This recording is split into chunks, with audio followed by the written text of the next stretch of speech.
നമസ്കാരം.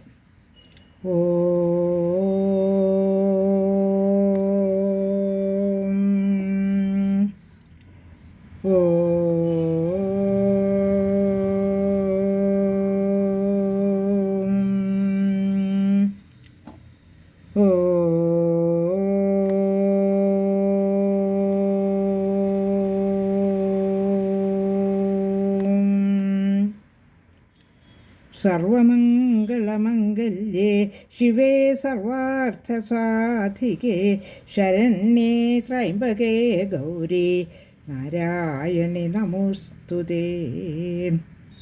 ഓം മഹാദേവി നമഃ.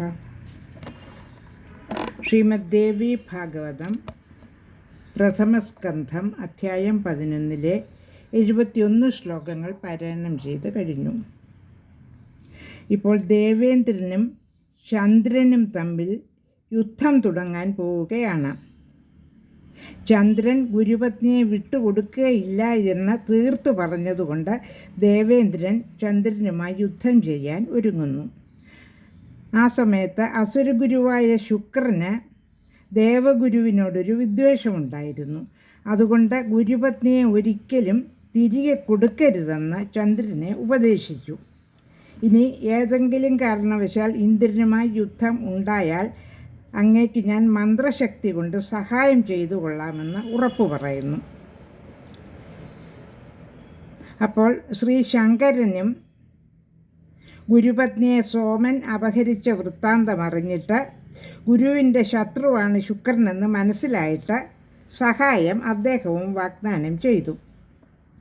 അങ്ങനെ ദേവന്മാരും അസുരന്മാരും തമ്മിൽ യുദ്ധം ആരംഭിച്ചു. ഇത് കണ്ടിട്ട് ബ്രഹ്മാവ് ഇതിനെന്തെങ്കിലും ഒരു നിവൃത്തിക്കായി ആ സ്ഥലത്തേക്ക് ഹംസത്തിൽ ഏറി, അദ്ദേഹത്തിൻ്റെ വാഹനമായ ഹംസത്തിലേറി അവിടെ ചെന്നു. എന്നിട്ട് ചന്ദ്രനോട് പറഞ്ഞു, ഗുരുഭാര്യയെ വിട്ടുകൊടുക്കണം, അല്ലെങ്കിൽ വിഷ്ണുവിനെയും വിളിച്ചു വരുത്തി നിനക്ക് നാശമുണ്ടാക്കും. ബ്രഹ്മ വിഷ്ണു മഹേശ്വരന്മാർ ഒന്നിച്ചു നിന്ന് ഗുരുവിനെ സഹായിക്കുമെന്ന് പറയുന്നു. അതുപോലെ തന്നെ ബ്രഹ്മാവ് ഭൃഗുവിനെയും വിലക്കി. ഈ അസത്തുക്കളുമായി ചേർന്നതുകൊണ്ട് അങ്ങയ്ക്കൊന്നും ഗുണമുണ്ടാവുകയില്ല, അതുകൊണ്ട് ഗുരുവിൻ്റെ പത്നിയെ വിട്ടേക്കാൻ ഉപദേശിക്കണമെന്ന് പറഞ്ഞു. ബ്രഹ്മാവ് അയച്ചിട്ട് വന്നിരിക്കുകയാണെന്ന് ഭൃഗു ചെന്ന് ചന്ദ്രനോട് പറഞ്ഞു. ഇനി അടുത്ത ശ്ലോകങ്ങൾ പാരായണം ചെയ്യാം. സൂത ഉവാച. ശ്ലോകം 22. ദ്വിജരാജസ്തുതശ്രുത്വാ ഭൃഗോർവചനമദ്ഭുതം ദദൗ ച തത്പ്രിയാം ഭാര്യാം ഗുരോർഗർഭവതിം ശുഭാം. ചന്ദ്രനാകട്ടെ ശുക്രൻ്റെ അത്ഭുതപ്പെടുത്തുന്ന വാക്ക് കേട്ടിട്ട് ഗുരുവിൻ്റെ ഗർഭവതിയായ പ്രിയപത്നിയെ ഗുരുവിന് തന്നെ നൽകി. ശ്ലോകം 23.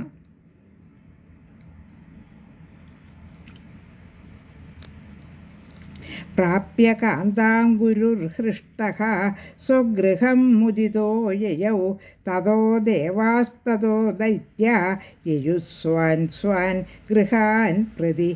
ഭാര്യയെ ലഭിച്ചതിനാൽ അതീവ സന്തുഷ്ടനായ ഗുരു തൻ്റെ ഗൃഹത്തിലേക്ക് പോയി. തുടർന്ന് ദേവന്മാരും അസുരന്മാരും താന്താങ്ങളുടെ ഗൃഹത്തിലേക്കും യാത്രയായി. ശ്ലോകം 74. ബ്രഹ്മാ സ്വസദനം പ്രാപ്ത കൈലാസം ചാപി ശങ്കര ബൃഹസ്പതിസ്തു സന്തുഷ്ട പ്രാപ്യ ഭാര്യ മനോരമാം. ബ്രഹ്മാവ് തൻ്റെ ഭവനത്തിലെത്തി. ശിവൻ കൈലാസത്തിലേക്കും പോയി. ഗുരുവായ ബൃഹസ്പതിയാകട്ടെ മനോഹാരിണിയായ ഇഷ്ടപത്നിയെ നേടി സന്തുഷ്ടനായി തീർന്നു. ശ്ലോകം 75.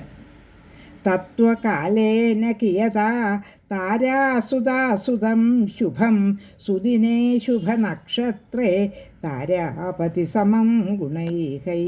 ഏതാനും ദിവസങ്ങൾ കഴിഞ്ഞപ്പോൾ ശുഭനക്ഷത്രത്തോടുകൂടിയ ഒരു സുദിനത്തിൽ താരാപതിക്കൊത്ത ഗുണങ്ങളുള്ള ഒരു പുത്രനെ പ്രസവിച്ചു. ശ്ലോകം 76.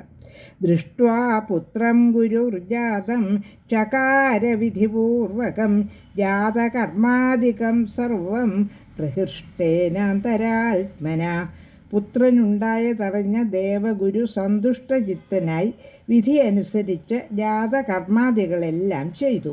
ശിശു ജനിച്ചാൽ ചെയ്യേണ്ട ഒരു സംസ്കാരമാണ് ജാതകർമ്മം. ശ്ലോകം 77.